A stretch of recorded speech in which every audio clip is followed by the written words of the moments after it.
সংগ্রামী সহযোদ্ধারা, এই বাংলাদেশে আবারও নতুন করে মুজিববাদী ভারতপন্থী শক্তিগুলো এখন সক্রিয় হচ্ছে।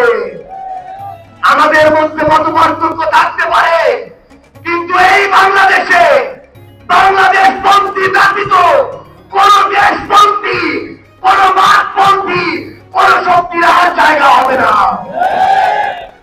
সংগ্রামী সহযোদ্ধারা, এই বাংলাদেশে আর ভারতীয় আধিপত্যবাদের জায়গা হতে দেওয়া যাবে না।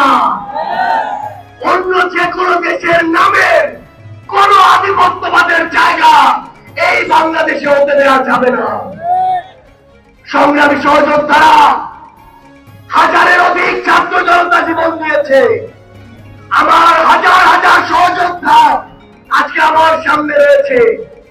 আমাদের একটা আকাঙ্ক্ষা ছিল, গত জুলাইয়ে ওই অগস্টের 5 তারিখে আমাদের যে স্বপ্ন ছিল, আরেক অগস্ট আসতে চলেছে, আমাদের সেই স্বপ্নগুলো পূরণ হয়নি।